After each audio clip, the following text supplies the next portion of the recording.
वो भी रिपीट होने वाले हैं। मान्यवर, छाती पर ठोक कर कहूंगा, ज्यादा सिखाएंगे। मान्यवर, मुझे ये बताओ कि अभी अभी फैशन है संविधान लहराने की। ये संविधान के हिसाब से सरकार का या किसी भी निजी संस्था का कोई भी फैसला मान्यवर कायदे की कोर्ट से बाहर कैसे हो सकता है?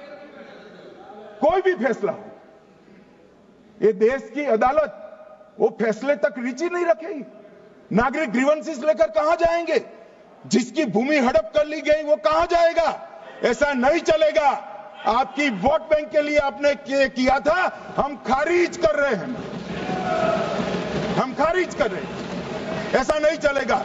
अदालत में जाइए, जिसको ग्रीवेंसेस है इधर और साइड से, और अदालत न्याय करेगी। न्याय के लिए तो अदालतें बनी हैं। और मान्यवर, यहां एक सदस्य ने कह दिया माइनॉरिटी इस कानून को स्वीकार नहीं करेगी। क्या धमकाना चाहते हो भाई? संसद का कानून है, सबको स्वीकार करना पड़ेगा। स्वीकार नहीं करेंगे मतलब क्या है? कैसे बोल सकते हैं कोई? हम कानून को स्वीकार नहीं करेंगे।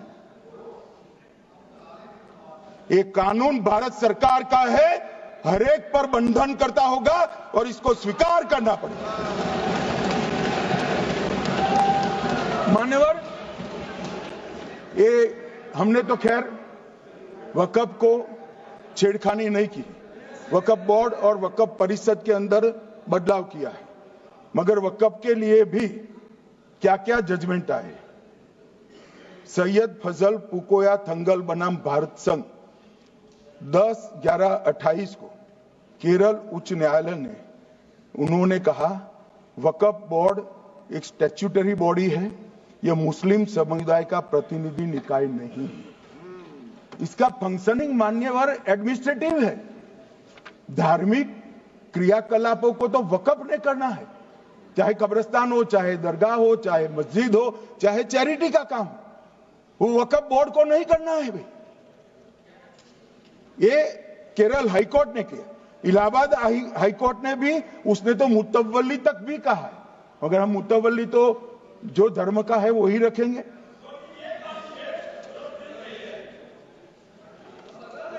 मान्यवर, इन्होंने कहा एक मुतवल्ली के कर्तव्य विशुद्ध रूप से धर्म निरपेक्ष कैरेक्टर है, मगर हम मुतवल्ली को छू नहीं रहे।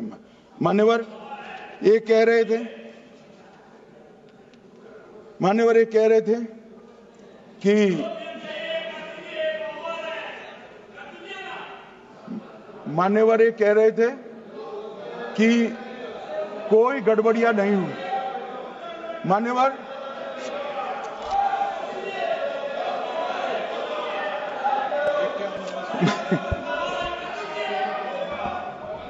मान्यवर 2013 में अन्यायी कानून आया। भाई करने, थोड़ा शांत हो जाइए। ये 26 के कारण डरे हुए और कुछ कारण नहीं। चुनाव जो है ना अक्टूबर में, 25 में जो चुनाव है इसके कारण मान्यवर, भाई बैठ जाओ।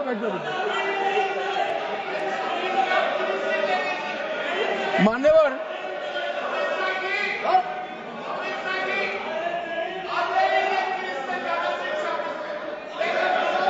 बैठ जाओ। बंगाल में आकर कहूंगा ये राजनीतिक हिसाब किताब का अखाड़ा नहीं है।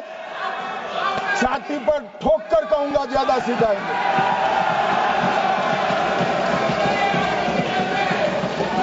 मान्यवर, 2013 के,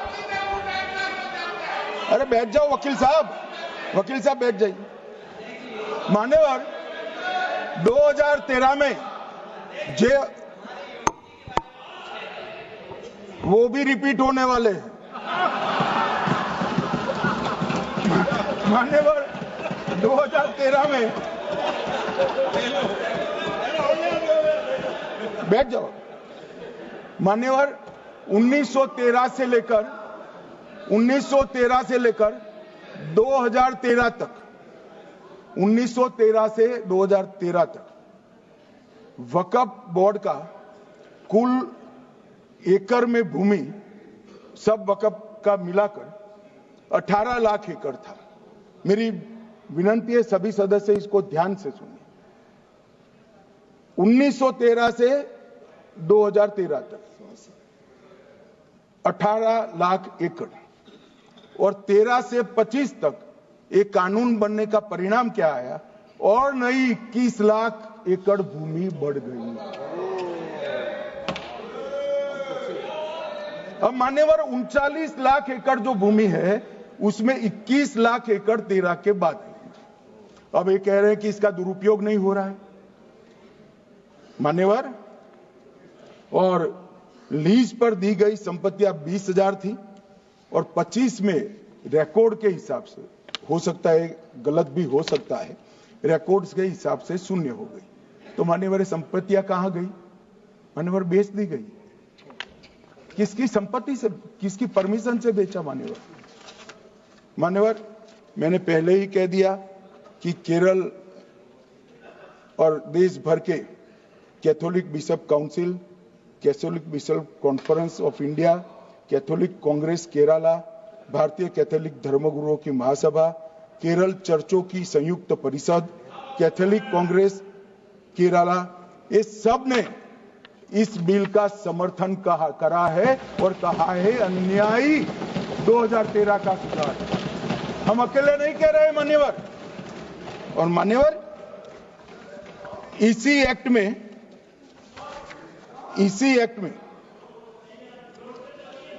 हमने एक बात कही कि जो योगदान था वक्फ बोर्ड का वो 7% से घटाकर 5% कर दिया। मान्यवर अब ये जो कह रहे हैं ये मुसलमान भाइयों के हित में कह रहे हैं जिसका विरोध कर रहे हैं या अहित में? अगर 7 से 5% हमने कम किया तो कहां जाएगा? वो वक्फ में रहेगा। वक्फ बोर्ड का कम किया है। जो मस्जिद चल रही है उसको हमने 2% बढ़ाया है। ये उल्टा समझ रहे हैं मान्यवर। ये बिल जमीनों की सुरक्षा प्रदान करेगी मान्यवर। किसी की जमीन अब घोषणा मात्र से वक्फ नहीं बनेगी, उसको प्रोटेक्शन मान्यवर। पुरातत्व विभाग और एएसआई की जमीन को हम सुरक्षा देंगे। आदिवासी भाइयों की शेड्यूल 5 और शेड्यूल 6 की जो जमीन है वो सुरक्षित हो जाएगी। निजी संपत्ति जो आम नागरिकों की है वो भी सुरक्षित हो जाएगी। और वक्फ करने के लिए स्वामित्व को दान तो साहब अपनी संपत्ति का ही कर सकते हैं, गांव की संपत्ति का दान नहीं कर सकते। तो वक्फ निजी संपत्ति से ही स्वामित्व के बगैर नहीं हो पाएगा। इसमें पारदर्शिता लाने के लिए सूचना की प्रक्रिया को दाखिल किया गया है। वक्फ बोर्ड की वक्फ की जो संपत्ति घोषित करने की अधिकार थे उसको समाप्त कर दिए। कलेक्टर से सर्टिफाइड कराना पड़ेगा और नए वक्फ पारदर्शी तरीके से पंजीकृत भी करने पड़ेंगे।